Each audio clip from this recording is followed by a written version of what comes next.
La Ciudad de México guarda su historia no solo en monumentos, sino en negocios que han resistido el paso del tiempo. Panaderías, cafés, cantinas y restaurantes que, durante décadas y en algunos casos siglos, han acompañado la vida cotidiana de la ciudad. Comencemos con el recorrido. La Vasconia es uno de los negocios más emblemáticos y longevos de la Ciudad de México, y es la panadería más antigua que ha sobrevivido en funcionamiento continuo en la capital. Su origen se remonta a 1870. Fue fundada en el centro histórico por inmigrantes españoles, particularmente de origen vasco, de donde proviene su nombre. Desde el inicio se estableció como panadería tradicional, dedicada a la elaboración de pan de consumo diario, en una ciudad que aún no conocía el pan industrial ni las grandes cadenas. Su ubicación histórica, en la esquina de Tacuba y Palma, La Vasconia, ha sido testigo por más de 150 años de transformaciones profundas. El Porfiriato, la Revolución Mexicana, la modernización urbana, la expansión de la ciudad, la llegada del pan industrial y de las transformaciones del centro histórico. Mientras decenas de panaderías tradicionales desaparecieron, La Vasconia resistió, adaptándose sin romper del todo con su identidad original. Con el paso del tiempo, La Vasconia dejó de ser únicamente panadería y comenzó a incorporar comedor, cafetería y rosticería, un modelo típico de los negocios históricos que buscaron diversificar ingresos ante los cambios de hábitos de consumo. Sin embargo, el pan siguió siendo el corazón del lugar. Farmacia París es uno de los establecimientos más antiguos y simbólicos del centro histórico de la Ciudad de México, y un ejemplo excepcional de la botica tradicional que logró sobrevivir al paso del tiempo. Fue fundada en 1885, durante el Porfiriato, en una época en la que las farmacias no solo vendían medicamentos, sino que también funcionaban como espacios de consulta, preparación de fórmulas magistrales y centros de saber médico popular. Su nombre responde a la fuerte influencia europea, particularmente francesa, que marcó la vida urbana y comercial de la capital a finales del siglo XIX. Desde sus primeros años, Farmacia París destacó por su mobiliario original, con vitrinas, anaqueles, frascos de vidrio, básculas y mostradores de madera que se han conservado prácticamente intactos. Durante décadas elaboró remedios, ungüentos, jarabes y fórmulas personalizadas, atendiendo tanto a médicos como a clientes comunes que buscaban alivio para padecimientos cotidianos. A diferencia de muchas boticas que desaparecieron con la llegada de la industria farmacéutica moderna, Farmacia París logró adaptarse, incorporando medicamentos comerciales sin perder su carácter histórico. Su permanencia se explica por una combinación de ubicación estratégica, clientela fiel y una identidad visual que la convirtió en un testimonio vivo del México decimonónico. Más que una farmacia, se transformó en un punto de referencia cultural, frecuentemente citado en crónicas urbanas, como uno de los últimos espacios donde aún se puede ver cómo funcionaban los negocios de salud antes de la estandarización industrial. Hoy sigue operando, no solo como farmacia, sino como una pieza del patrimonio cotidiano del centro histórico. El Globo, por su parte, es uno de los nombres más antiguos y reconocibles de la panadería mexicana, con origen en 1884, apenas un año antes que Farmacia París. Fue fundado en el centro histórico por inmigrantes europeos, y en sus inicios funcionó como panadería artesanal de inspiración francesa, especializada en pan, bollería y piezas elaboradas con mantequilla, algo poco común en el México de finales del siglo XIX. Su aparición coincidió con el auge de la modernización urbana y con el gusto por lo europeo que caracterizó al Porfiriato. Durante sus primeras décadas, el Globo fue un negocio local, frecuentado por sectores acomodados, que buscaban productos distintos al pan tradicional mexicano. Con el tiempo, su éxito lo llevó a expandirse y a diversificar su oferta, incorporando pasteles y repostería más elaborada. A diferencia de otros negocios históricos que permanecieron como locales únicos, el Globo logró transformarse en cadena, especialmente a partir de la segunda mitad del siglo XX, lo que garantizó su supervivencia, aunque a costa de diluir parte de su carácter artesanal original. El caso de El Globo es paradigmático. Representa la transición de la panadería tradicional a la empresa moderna, adaptada al consumo masivo y a la lógica de marca. Aunque hoy es percibido principalmente como pastelería y cafetería, su origen como panadería europea lo coloca entre los negocios históricos que ayudaron a cambiar los hábitos alimenticios de la ciudad. La Cantina La Ópera es uno de los establecimientos más emblemáticos y longevos de la Ciudad de México y un símbolo vivo de la vida bohemia, política y cultural del centro histórico. Su fundación se remonta a 1876, en pleno Porfiriato, cuando abrió sus puertas como cantina y salón de convivencia para una ciudad que comenzaba a modernizarse y a consolidar sus espacios públicos de encuentro. Desde entonces, la ópera ha sobrevivido a cambios de régimen, revoluciones, crisis económicas y transformaciones urbanas profundas, manteniéndose activa durante casi siglo y medio. Ubicada en la calle 5 de Mayo, a unos pasos del Zócalo y del antiguo corazón político del país, la ópera nació como un espacio frecuentado por comerciantes, burócratas, periodistas, artistas y políticos. Su arquitectura y decoración interior reflejan la influencia europea típica del Porfiriato. Techos altos, espejos, madera tallada, barra de mármol y un ambiente que evocaba los cafés y cantinas del viejo continente. A diferencia de muchas cantinas populares, la ópera siempre tuvo un aire elegante, lo que la convirtió en punto de reunión de las élites urbanas. Uno de los elementos más célebres de su historia es la leyenda del balazo de Pancho Villa. Según la tradición oral y las crónicas urbanas, durante la Revolución Mexicana, Villa habría entrado a la cantina y disparado al techo para impresionar a los presentes o celebrar una reunión, dejando un agujero que aún se muestra como parte del relato del lugar. Aunque no existe documentación histórica definitiva que pruebe el hecho, la anécdota se volvió inseparable de la identidad de la ópera y contribuyó a su fama como espacio donde convivieron historia y mito. Hoy, la cantina. La ópera sigue en funcionamiento y es considerada un monumento cotidiano, un lugar donde la historia no se observa detrás de vitrinas, sino que se vive entre mesas, copas y conversaciones. Su valor no reside únicamente en su antigüedad, sino en haber conservado el espíritu de las cantinas clásicas como espacios de encuentro social, debate político y vida urbana.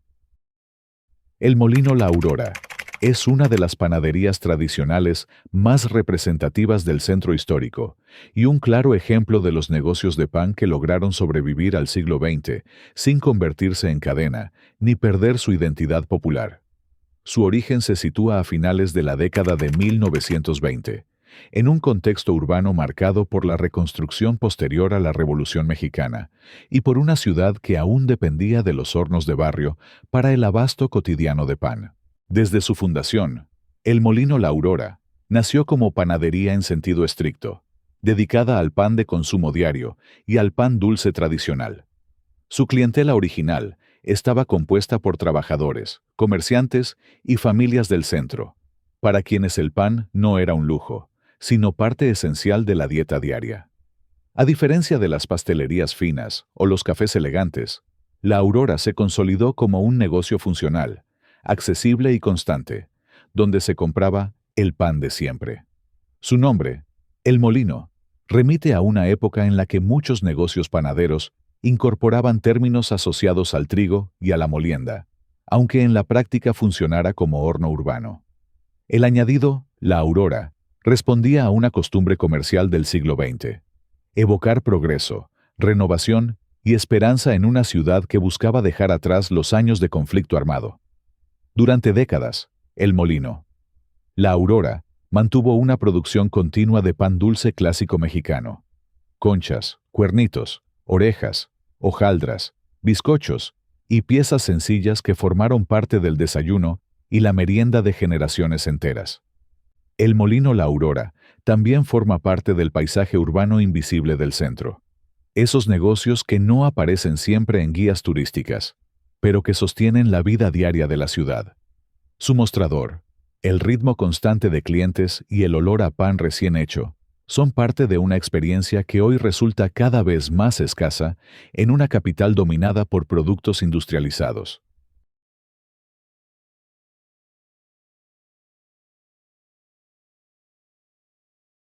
Café La Habana es uno de los cafés más emblemáticos y cargados de historia de la Ciudad de México, un espacio donde la vida cotidiana, la política, el periodismo y la memoria del siglo XX mexicano se cruzaron durante décadas. Fue fundado en 1952, en la colonia Juárez, en un momento en que esa zona comenzaba a consolidarse como punto de encuentro de intelectuales, reporteros, burócratas y exiliados políticos. Desde sus inicios, Café La Habana se concibió como un café de paso y de permanencia, abierto a todo tipo de clientela. No era un café elegante ni exclusivo, sino un lugar funcional, accesible y hospitalario, donde se podía desayunar, comer o tomar café a cualquier hora del día. Su menú sencillo, café, tortas, huevos, chilaquiles y comida corrida, se convirtió en parte esencial de su identidad, reforzando la idea de que lo importante no era el lujo, sino la conversación. Con el paso de los años, Café La Habana adquirió una dimensión histórica y simbólica. Durante la segunda mitad del siglo XX, fue punto de reunión habitual de periodistas, escritores, estudiantes y activistas, así como de exiliados latinoamericanos que encontraron en México un refugio político. Entre las historias más conocidas, se encuentra la presencia de Fidel Castro, Ernesto Che Guevara y otros integrantes del movimiento cubano, quienes, según la tradición oral y múltiples testimonios, se reunían ahí en los años 50 mientras preparaban su regreso a Cuba. Café La Habana fue durante décadas una extensión informal de las redacciones periodísticas cercanas. Reporteros y fotógrafos lo usaban como punto de encuentro, sala de juntas improvisada y espacio de debate. A diferencia de otros cafés históricos que desaparecieron o se transformaron en negocios turísticos, Café La Habana logró sobrevivir gracias a su capacidad de mantenerse fiel a su esencia. No se reinventó como concepto moderno, ni cambió radicalmente su oferta. Apostó por la continuidad, el trato directo y la rutina diaria de sus clientes. Esa constancia fue su mayor fortaleza frente a las crisis económicas, los sismos y los cambios urbanos que afectaron a la colonia Juárez. En la actualidad, Café La Habana sigue en funcionamiento y continúa siendo un punto de referencia cultural. El Danubio es uno de los restaurantes más antiguos y emblemáticos de la Ciudad de México y un referente absoluto de la cocina española tradicional en la capital. Fue fundado en 1936, en pleno periodo de entreguerras y poco antes de la llegada masiva del exilio español, en el centro histórico, muy cerca del Zócalo. Desde su origen, se concibió como un restaurante de mariscos y cocina vasca cantábrica, enfocado en productos frescos, recetas clásicas y un servicio sobrio, más cercano a la tradición europea que a las modas locales. El nombre, El Danubio, responde a una costumbre común en los negocios españoles de la época: utilizar referencias geográficas europeas que evocaran solidez, permanencia y tradición. Desde sus primeros años, se convirtió en punto de reunión de comerciantes, empresarios, funcionarios, periodistas y miembros de la comunidad española, quienes encontraban ahí un espacio familiar en una ciudad que aún estaba redefiniéndose tras la Revolución. El restaurante también se volvió famoso por su barra larga y tradicional, donde generaciones enteras comieron de pie, conversaron y cerraron negocios. Ese formato, cada vez más raro, reforzó la idea de El Danubio como un restaurante vivo, funcional y cotidiano, no como un espacio museificado. A diferencia de otros restaurantes históricos que se transformaron para atraer turistas, El Danubio apostó por no cambiar, incluso cuando el centro histórico atravesó periodos de abandono y decadencia. Durante las décadas finales del siglo XX y comienzos del XXI, El Danubio sobrevivió a crisis económicas, cambios de hábitos de consumo y al auge de nuevas propuestas gastronómicas gracias a su prestigio histórico y clientela fiel. Su continuidad no se basó en campañas publicitarias, sino en la transmisión generacional del hábito. Padres que llevaron a hijos y nietos al mismo lugar. La Madrid es una panadería tradicional del centro histórico, fundada hacia 1939, y pertenece a la última generación de panaderías urbanas, que lograron consolidarse antes de que el pan industrial transformara por completo los hábitos de consumo. Desde su origen, funcionó como panadería en sentido estricto, dedicada al pan de mesa y al pan dulce clásico mexicano, pensados para el consumo diario de familias, fondas y comercios del primer cuadro de la ciudad. La Madrid se distinguió siempre por su pan sencillo, honesto y constante, sin pretensiones de repostería fina ni de cafetería elegante, y se convirtió en parte del paisaje cotidiano del centro, uno de esos lugares que sostienen la vida diaria sin buscar protagonismo.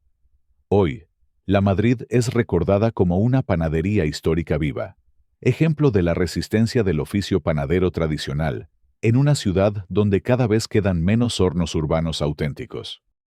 Café Popular, por su parte, es uno de los cafés y fondas más antiguos y representativos del centro histórico, con origen en la década de 1940. Desde sus inicios, se concibió como un café de trabajadores, un espacio accesible, sin pretensiones, donde se podía desayunar, comer o tomar café a cualquier hora del día.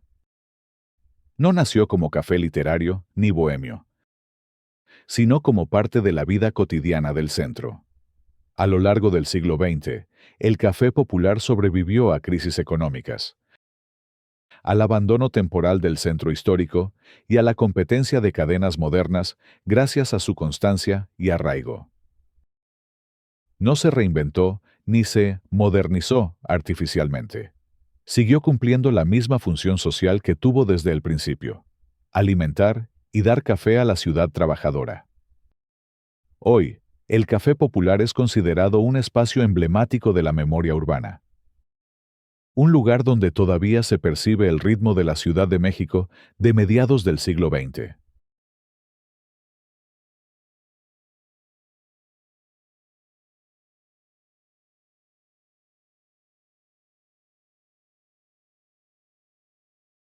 La Hostería de Santo Domingo fue durante décadas uno de los símbolos gastronómicos más fuertes del centro histórico de la Ciudad de México, y por mucho tiempo se le reconoció como el restaurante más antiguo de la capital, con apertura en 1860. Ubicada en Belisario Domínguez, número 70, a espaldas del conjunto de Santo Domingo. Se dice que la Histeria formó parte de lo que fue el convento de Santo Domingo, por lo que comer ahí era como estar dentro de un aura con más de 500 años de historia. En lo culinario, la Hostería construyó su fama alrededor de un menú de cocina mexicana tradicional, con platillos de casa, pero con dos banderas muy claras: el mole poblano y, sobre todo, el chile en nogada. Más allá de la comida, el lugar se vendía como experiencia. Se hablaba de música en vivo, piano, violín, y de un ambiente de otra época. Algo que funcionaba muy bien con su narrativa de antigüedad. Por eso también fue un punto atractivo para turistas. Recorridos históricos del centro y comensales que buscaban comer historia, además de comer un platillo. Y después de 160 años de servicio, tristemente, la Hostería del Centro Histórico cerró en 2020. Y justamente por eso, su cierre se sintió como un golpe simbólico. No se perdió solo un lugar para comer, sino un pedazo del relato urbano, con el que muchos capitalinos medían el paso del tiempo.